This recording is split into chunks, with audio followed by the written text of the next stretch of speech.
இல்லை அதுதான் நம்ம ஏற்கனவே சொன்னது தான். நான் பொதுச்செயலாளர், நான் இருக்கப்ப நீ என்ன பேசுறது அப்படிங்கிற சம்பவம் தான் அன்றைக்கி நேற்று ரொம்ப ஒரு அதிமுகவில் என்ன நடக்குதுங்கிறதுக்கு அந்த ஒரு சின்ன அந்த ஒரு ஒன்றரை நிமிஷம் கூட வந்திருக்காதுன்னு வச்சுங்களேன். ஒரு 30 செகண்ட் அந்த வீடியோ தான் இன்னைக்கு இந்த அவமானம் உனக்கு தேவையா அப்படிம்பாங்கல்ல, அந்த மாதிரி ஒரு சம்பவம் இந்த சம்பவம். ஏன் தம்பிதுரை வந்து பெரிய சீனியர் தான் என்ன, 2 முறை வந்து கரூரில் எம்பியாக இருந்தார். எப்படி எம்பி ஆனார் போய் பார்த்தீங்கன்னா செந்தில் பாலாஜி உடைய முயற்சினால தான் 2 முறை அவர் எம்பி ஆனார். ஒரு ஆளை வச்சு தான் இன்னைக்கு பார்த்தீங்கன்னா அரவாக்குறிச்சி எலெக்ஷனை நிப்பாட்டதுக்கு காரணமே எனக்கு தம்பிதுரை. ஏன் எவ்வளோ பெரிய ஜாம்பவானா நினச்சிக்கிட்டு முழுக்க சசிகலாவுடைய ஒரு பெரிய என்ன சொன்னால் கிட்டத்தட்ட சசிகலாவுடைய தொடர்ந்து அவங்களுடைய பெரிய முக்கியமான ஒரு பாளையராக இருந்தார். பட் இன்றைக்கி பாருங்கள் எவ்வளோ பெரிய எடப்பாடி அசிங்கப்படுத்தி விட்டார்ல, நீ எவ்வளோ பெரிய ஆளாக நினச்சிருந்தீங்க, அசிங்கப்பட்டு நீ நிற்கிற, நீ தேவையாது. நான் என்ன சொல்கிறேன், நான் தான் அடுத்த முதல்வர்னு சொல்லிட்டு இருக்கிறேன். நீ வந்து கட்சியில் ஒன்று அவர் பக்கத்தில் உட்கார வச்சுன்னா கேள்விக்கு நான் தான் பதில் சொல்லுவேங்கிற முன்னாடியே சொல்லிட்டு வந்து உட்காரணும். நீ எல்லாத்துட்டையும் ரொம்ப கேஷுவலாக இருக்கிற மாதிரி காட்டிக்கிட்டு அவர் என்ன பதில் சொன்னாருன்னு முதல் அவருக்கு தெரியாது. அமைச்சர் மைத்ரேயனை வந்து நீக்கம் பண்ணிருக்கீங்க, இதே போல அன்வர் ராஜாவையும் நீங்க இதெல்லாம் நீங்க கேட்க கூடாது, உட்கட்சி விவகாரத்தில் நீங்க பேசணும்.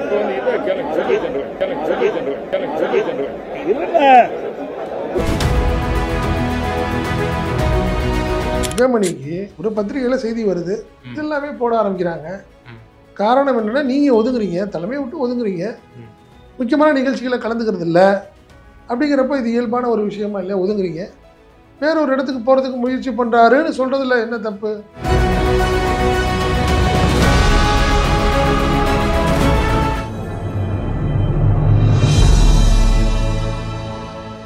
தமிழ் நியூஸ் பார்வையாளருக்கு அன்பு வணக்கம். இன்றைய நேர்காணலில் நம்மோடு இருப்பவர் தமிழ் நியூஸோட ஆசிரியர் மற்றும் பத்திரிகையாளர் திரு செந்தில் சார். சார் வணக்கம். வணக்கம். முக்கியம் சார், அதிமுகவினுடைய இந்த உட்கட்சி விவகாரம் வந்து நம்ம தொடர்ச்சியா பேசிட்டு வர்றோம். பல மாஜிக்கள் வந்து கடும் அதிருப்தியில இருக்காங்க. குறிப்பாக திரு எடப்பாடியாருடைய இந்த தலைமைக்கு பிறகு அவர் எல்லாரும் ஒன்றிணையணும், அப்பதான் நமக்கு ஒரு வெற்றி வாய்ப்பு வரும். திரு எடப்பாடியார் அவர்கள் தான் தினமோ ஜெயலலிதா அம்மையார் போலவோ எம்ஜிஆர் போலவோ ஒரு ஆளுமை என்று கருதுகிறார் என்பது போன்ற பல கருத்துக்களை வந்து நீங்களே வந்து சொல்லியிருந்தீங்க. ஒரு ஈகோ இருக்கு பிரச்சனை அப்படின்ற மாதிரிட்டு. அதை தொடர்ந்து ஒரு ப்ரெஸ் மீட்டு, நேற்று தினம் நடந்த ப்ரெஸ் மீட்டு, அதுல மக்களவை முன்னாள் துணை சபாநாயகர் திரு தம்பிதுரை அவர்கள் வந்து சற்று குறுக்கிடுறார் திரு எடப்பாடியார் பேசும்பொழுது. அப்பொழுது ஆனால் பேசாமல் இருங்கண்ணே அப்படின்னு சொல்லி கையை தட்டுறாரு. இது வந்து வெளிப்படையாக நம்ம பார்க்கும் பொழுது என்ன ஒரு சீனியர் வந்து அவர் பேச வர்றாரு, ஏன் வந்து இப்படி வந்து பொது வெளியில இப்படி பண்ணணும் அப்படின்ற மாதிரி அவர் ஒரு அவமரியாதை செய்தது போல அந்த ஒரு காட்சி வந்து இருந்துச்சு. என்ன நடக்குது அதிமுக? இல்லை அதுதான் நம்ம ஏற்கனவே சொன்னது தான். நான் பொதுச்செயலாளர், நான் இருக்கப்ப நீ என்ன பேசுறது அப்படிங்கிற சம்பவம் தான் அன்றைக்கி நேற்று ரொம்ப ஒரு அதிமுகவில் என்ன நடக்குதுங்கிறதுக்கு அந்த ஒரு சின்ன அந்த ஒரு ஒன்றரை நிமிஷம் கூட வந்திருக்காதுன்னு வச்சுங்களேன். ஒரு 30 செகண்ட் அந்த வீடியோ தான் இன்னைக்கு பெரிய வைரலாக இருக்குன்னு வச்சுங்களேன். அதாவது சாதாரணமாக ஒரு கேள்வி கேட்குறாங்க. என்ன கேட்குறாங்க, அன்வர் ராஜா ஏற்கனவே போயிட்டாரு, இன்னைக்கு மைத்ரேயன் போயிட்டாரு, தொடர்ந்து அதிமுக தலைவர்கள்லாம் திமுக போயிட்டாங்க. ஆமாம், கார்த்திக் தொண்டமான் அப்படின்னு கேட்குறப்போ அவர் என்ன சொல்கிறாரு, உட்கட்சி பிரச்சனைங்க, இதை பற்றிலாம் நீங்கள் கேட்கக்கூடாது அப்படின்னு சொல்லிட்டு இருக்கிறப்பயே தம்பிதுரையும் அதே மாதிரி ஏதோ ஒன்று சொல்ல வர்றாரு. என்ன சொல்ல வர்றாரு, ஏங்க இருக்கிற பிரச்சனையை பேசுங்கன்னு ஏதோ கேட்கறதுக்குள்ள, ஏங்க நிற்பாட்டுங்க, நீங்கள் ஏன் பதில் சொல்கிறீங்கிற மாதிரி ஒரு வார்த்தை. இந்த அவமானம் வந்து உனக்கு சொல்லுவாங்க இல்லை, இந்த அவமானம் உனக்கு தேவையா அப்படிம்பாங்கல்ல, அந்த மாதிரி ஒரு சம்பவம் இந்த சம்பவம். ஏன் தம்பிதுரை வந்து பெரிய சீனியர் தான் என்ன, 2 முறை வந்து கரூரில் எம்பியாக இருந்தார். கரூரில் எப்படி எம்பி ஆனார், அப்பயும் பார்த்தீங்கன்னா செந்தில் பாலாஜி உடைய முயற்சினால தான் 2 முறை அவர் எம்பி ஆனார். 2009 and 2014. ஆமாம், 14 2 முறை ஜெயிச்சார். பட் அதே சமயத்தில் 2019 பார்த்தீங்கன்னா அமைச்சர் செந்தில் பாலாஜியால் தான் விரட்டப்பட்டார் அவர். வச்சுங்களா, தம்பிதுரையுடைய வளர்ச்சிக்கு அவர் ஒரு காலத்தில் இருந்தார். ஆனால் இந்த எலெக்ஷனை வந்து அரவாக்குறிச்சி எலெக்ஷன் வந்து நிப்பாட்டினாங்க. தொடர்ந்து புகாரின் அடிப்படையில் அரவாக்குறிச்சி எலெக்ஷன் நிப்பாட்டதுக்கு முக்கிய காரணம் தம்பிதுரை. செந்தில் பாலாஜியை வந்து அவருடைய வளர்ச்சி அவருக்கு வந்து பிடிக்கல. நான் தான் சீனியரு, எனக்கு கீழே தான் நீ இருக்கணும் அப்படிங்கிற மாதிரி நினச்சாரு. பட் செந்தில் பாலாஜியுடைய வளர்ச்சியும் அவருடைய உழைப்பு வேறன்னு வச்சுக்கோங்களேன். ஸோ அந்த ஒரு வருத்தத்தில் தான் என்ன பண்ணிட்டாரு தம்பிதுரை, ஒரு ஆளை வச்சு தான் இன்றைக்கி பார்த்தீங்கன்னா அரவாக்குறிச்சி எலெக்ஷனை நிப்பாட்டதுக்கு காரணமே எனக்கு தம்பிதுரை தான். எவ்வளோ பெரிய ஜாம்பவானா நினச்சிக்கிட்டு முழுக்க முழுக்க சசிகலாவுடைய ஒரு பெரிய என்ன சொன்னால் கிட்டத்தட்ட சசிகலாவுடைய தொடர்ந்து அவங்களுடைய பெரிய முக்கியமான ஒரு பாளையராக இருந்தார். பட் இன்னைக்கு பாருங்க எவ்வளோ பெரிய எடப்பாடி அசிங்கப்படுத்தி விட்டார்ல. நீ எவ்வளோ பெரிய ஆளாக நினச்ச நீ அசிங்கப்பட்டு நீ நிற்கிற நீ தேவையாது. நீ எடப்பாடி நடந்துக்கிற முறை என்னென்ன ஒன்று யாரையும் பக்கத்தில் வச்சுக்க கூடாது. நீ எல்லாத்தையும் வச்சுக்கிற மாதிரி காட்டிக்கிற.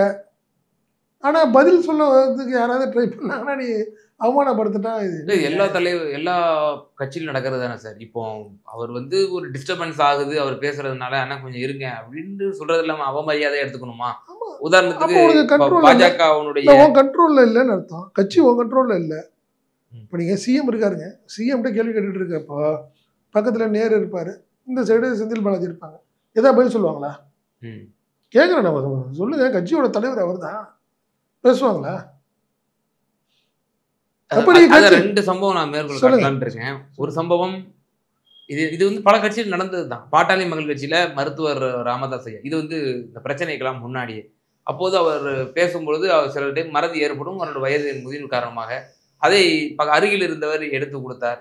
அப்போது அவர் வந்து கடுமையாக கடிந்தும் பேசினார் என்பதும் நம்ம குறிப்பிடத்தக்க விஷயம். மிக சமீபத்திலேயே வந்து ஓபிஎஸ் சம்பந்தமான கேள்வியை வந்து நயினார் நாகேந்திரனிடம் வைக்கப்பட்டது. அப்போ வந்து யாரை வந்து தடுத்து நிறுத்தினா? திரு அண்ணாமலை தானே வந்து தடுத்து நிறுத்தினாரு. ஆனா வேணா நான் இருக்கட்டும் நான் போறேன் அப்படின்னு சொல்லி போனதையும் பார்க்க முடிகிறது. இப்போ கட்சியில் நடக்கிறது ஒரு இயல்பான ஒரு இதுதானே. டிஸ்டர்பன்ஸ் ஆகுதுன்னா அது நீங்க சொல்ற ரெண்டு கட்சியும் பெரிய கட்சியா இல்லைங்க. சொல்றேன் நான் என்ன சொல்றேன், நான் தான் அடுத்த முதல்வர்னு சொல்லிட்டு இருக்கிறேன். நீ வந்து கட்சியில ஒன்று அவர் பக்கத்தில் உட்கார வச்சுன்னா கேள்விக்கு நான் தான் பதில் சொல்லுவேங்கிற முன்னாடியே சொல்லிட்டு வந்து உட்காரணும். நீ எல்லாத்துட்டையும் ரொம்ப கேஷுவலாக இருக்கிற மாதிரி காட்டிக்கிட்டு அவர் என்ன பதில் சொன்னாருன்னு அவருக்கு தெரியாது. என்ன சொன்னார் யாருக்குமே தெரியாது. அவர் என்ன சொல்ல வந்தாருன்னு அப்படின்னு அவருக்கே தெரியாது, எடப்பாடிக்கும் தெரியாது, நிருபர்களுக்கும் தெரியாதுன்னு வச்சுக்கோங்க. நீ அந்த ஒரு டாலரன்ஸ் கூட உங்கள்கிட்ட இல்லை, ஒரு சைப்புத்தன்மை கூட இல்லையாங்க. பக்கத்தில் இருக்கிறவர் என்ன சொல்ல தவறாக சொல்லியிருந்தா கண்டிக்கலாம், அதில் ஒன்றும் மாற்று கிடையாது. இவர் சம்மந்தம் இல்லாமல் இவர் அவாய்ட் பண்ணணும்னு நினைக்கிறாரு, அந்த கேள்வியை அவாய்ட் பண்ணணும்னு நினைக்கிறார். யாரு? எடப்பாடி. தொடர்ந்து அதிமுகலேருந்து திமுக எல்லாம் போறாங்களேங்கிற கேள்வியை வேண்டாம் அப்படின்னு நினைக்கிறார். தம்பிதுரை செய்த தவறு நீங்க பாக்குறீங்களா அல்லது எடப்பாடி பழனிசாமி எடப்பாடி செய்த தவறு தான் நான் சொல்றேன். நீ உன் கண்ட்ரோல்ல கட்சி இல்லைங்கிற நான் அதுதான் நான் சொல்றேன். எடப்பாடியுடைய கட்டுப்பாட்டில் அதிமுக இல்லைங்கிறதுக்கு மீண்டும் ஒரு எக்ஸாம்பிள், அவ்வளவுதான். நம்ம ஏற்கனவே பல முறை சொல்லிட்டோம், அதிருப்தியில் இருக்கிற தலைவர்கள் எல்லாமே மாற்று பாதைக்காக தயாராகிட்டு இருக்கிறாங்க. இன்னைக்கு சொல்றாங்க சில பேர் என்ன சொல்றாங்க, இல்லை உயிர் மூச்சு வரைக்கும் இங்கே தான் இருப்பேன் அப்படின்லாம் சொல்லிட்டு இருக்கிறாங்க. ஆனாலும் மாற்றுப்பாதைக்கும் இது சம்பந்தமாக பேச வந்தவங்கள்ட்ட தாராளமாக பேசுகிறாங்க. என்ன நீங்கள் அப்படி பார்க்குறப்போ நீங்கள் அதை ஆட்டோமேட்டிக்காக இந்த பொருளுக்கே நீங்கள் வந்து தவிர்த்துடக்கூடாது. தங்கமணிக்கு ஒரு பத்திரிகையில் செய்தி வருது, இது எல்லாமே போட ஆரம்பிக்கிறாங்க. காரணம் என்னென்னா நீங்கள் ஒதுங்குறீங்க, தலைமையை விட்டு ஒதுங்குறீங்க, முக்கியமான நிகழ்ச்சிகளை கலந்துக்கிறது இல்லை. அப்படிங்கிறப்போ இது இயல்பான ஒரு விஷயமா இல்லையா? ஒதுங்குறீங்க, வேற ஒரு இடத்துக்கு போறதுக்கு முயற்சி பண்றாருன்னு சொல்றதுல என்ன தப்பு? அந்த செய்தி கசி விட்டதே தவறுன்னு சொல்றீங்க. இல்ல அந்த கசி விட்டதுக்கு காரணமே நீங்க தானேங்கிற. நான் என்ன சொல்றேன், ஒரு ஆக்டிவா இருக்கிற நீங்க இந்த நான் நால்வர் அணிங்கிற மாதிரி இருந்தாங்க. யார் யாரு? நீங்க வேலுமணி, தங்கமணி, சிவி சண்முகம், இவங்க கிட்டத்தட்ட இவங்க எல்லாமே ஒன்னாவே இருந்தாங்க. நீங்க எப்படி பார்க்க கூடாது? ஊடகங்கள் திட்டமிட்டு அதிமுக காலி பண்றதுக்காக இப்படி ஒரு நேரேட்டிவ் செட் பண்ணுது அப்படின்னு நீங்க பார்க்க கூடாது? அப்பயே நிகழ்ச்சிகள் போறதே இல்லை. நீங்க ஏன் உங்களை எடப்பாடி கூப்பிடுறது இல்லை? ஏன் உங்களை எடப்பாடி கூப்பிடுறது? அது பதில் நீங்க சொல்லுங்க. இல்ல அவரு ஏதேனும் கலக குரல் எழுப்பி இருக்கிறாரா, இல்ல ஏதேனும் பிரஸ் மீட்லயாவது ஏதாவது அதிருப்திகள் நீங்க போய் கேட்டதுக்கு அப்புறம் தான் உங்களை ஓரம் கட்டுறாரு. பாஸ்கர்னு ஒருத்தர் உங்களை உருவாக்குறாரு உங்களுக்கு எதிரா. நீங்க புலம்புறீங்களே, நிருபர்கள்ட்டே புலம்புறீங்களே, நாமக்கல்ல உள்ள நிருபர்கள்ட்ட புலம்புறாரு தங்கமணி. என்னைய வந்து காலி பண்றதுக்கு இது பாருங்க பாஸ்கரை டெவலப் பண்றாரு, இந்த கட்சிக்கு எவ்வளவு நான் கஷ்டப்படுறேன், ஆனா இந்த பாஸ்கர்னு ஒருத்தர் உருவாக்க பாக்குறாரு அப்படின்னு ஏற்கனவே ஏன் புலம்புறீங்க? ஆனா யாரெல்லாம் இப்படி எழுதப்படுறாங்களோ பத்திரிகைகள்ல, யாரெல்லாம் வந்து அதிருப்தியில இருக்காங்க எழுதப்படுறாங்களோ அவங்கெல்லாம் மீண்டும் மீண்டும் மீண்டும் என்ன தெளிவுபடுத்துறாங்க, நான் சாகும் வரை அதிமுக தான் இருப்பேன். ஜெயக்குமாரும் அதான் சொல்றாரு, நான் மரணிக்கும் வரை அதிமுக தான் இருப்பேன், என்னோட பூத உடலில் கூட அதிமுக இருந்தா சந்தோஷம் தாங்க. நம்மளுக்கு என்ன இருக்கு, நான் என்ன திமுக காரனா? புரிதா? நல்ல ஒரு விஷயம் புரிஞ்சுங்க, நீங்க நடந்துக்கிற முறைகள் சந்தேகத்தை ஏற்படுத்துது. என்ன அதுதானே நீங்கள் பேசுகிறோம். நீ வந்து கட்சியில் நான் இல்லை, நான் எப்பயும் போல செங்கோட்டையனை பற்றி கடுமையான அதிருப்தியில் இருக்க செங்கோட்டையனை பேச சொல்லாமல் ஏன் இன்னைக்கு தங்கமணி பேர் வருது பத்திரிகையில் சொல்லுங்கள். நீங்கள் கடுமையான அதிருப்தியில் இருக்காரு செங்கோட்டையன், அவர் பேர் வராமல் தங்கமணி பேர் அளவு கூட நீங்கள் எப்படி நடந்துக்கிறீங்கன்ற நீங்கள் உங்களோட சார்ந்த ஆட்கள்கிட்ட தவறாக பேசுகிறீங்க, எடப்பாடியை விமர்சனம் பண்ணுறீங்க. அதோட வெளிப்பாடு இன்னைக்கு வேறு மாதிரி வருது, புரியுதுங்களா? நீங்கள் இதே சூழ்நிலை இதை தான் நம்ம தம்பிதுரை நம்ம என்ன சொல்கிறோன்னா, இனிமேல் தம்பிதுரை எடப்பாடிட்ட எப்படி இருப்பார், இனிமேல் இப்படி அவமானப்படுத்தி விட்டீங்க, மீடியாவில் எல்லாத்தையும் போட்டு அசிங்கப்படுத்திட்டீங்க. இது ஒரு விரிசல் ஏற்படும்ட்டீங்களா? 100% இருக்கும். நீங்கள் பிஎஸ்பி செந்தில் பாலாஜி அவர்கள் தான் அவர் 2 முறை உருவாக்குனாரு. ஆனால் ஒரு கட்டத்தில் செந்தில் பாலாஜியை காலி பண்ணுறதுக்கு அரசியல் கடுமையாக முயற்சி பண்ணாரு.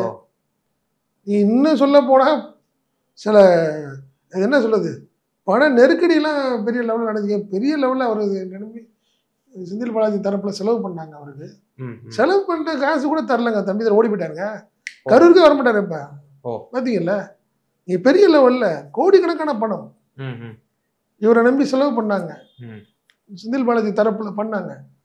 இல்லை இப்போ என்கிட்ட பணம் இல்லை, நீங்கள் செலவு பண்ணுங்கன்னு சொன்னவர் ஒரு கட்டத்தில் பணம் என்கிட்ட இல்லைப்பா அப்படின்னு சொல்லிட்டு ஓடி போயிட்டாரு.